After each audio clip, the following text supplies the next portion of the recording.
Hi ಎಲ್ರಿಗೂ ನಮಸ್ಕಾರ. ನಾನು ನಿಮ್ಮ ಜ್ಯೋತಿ ಯೂಟ್ಯೂಬ್ ಚಾನಲ್. ನಾನಿವತ್ತು ಬನ್ನೇರುಘಟ್ಟ ಸ್ವಾಮಿ ದೇವಸ್ಥಾನಕ್ಕೆ ಹೋಗಿದ್ದೆ. ಇವತ್ತು ಹುಣ್ಣಿಮೆ ಇರೋದ್ರಿಂದ ಬೆಟ್ಟದ ಮೇಲೆ ನರಸಿಂಹ ಸ್ವಾಮಿ ದೇವಸ್ಥಾನ ಸ್ವಾಮಿ ದರ್ಶನ ಮಾಡೋಕ್ಕೆ ಹೋಗಿದ್ದೆ. ತುಂಬಾ ಚೆನ್ನಾಗಿತ್ತು, ಹಾಗೆ ತುಂಬಾ ಖುಷಿ ಆಯಿತು. ಹುಣ್ಣಿಮೆ ಇರೋದ್ರಿಂದ ಮತ್ತು ಬನ್ನೇರುಘಟ್ಟ ಜಾತ್ರೆ ಹತ್ರ ಬರ್ತಾ ಇದೆ.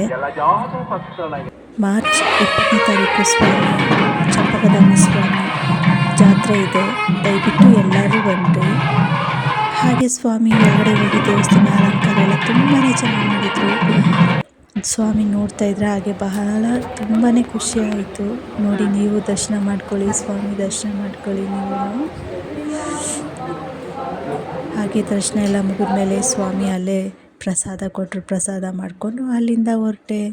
ಬಾಯ್ ಬಾಯ್.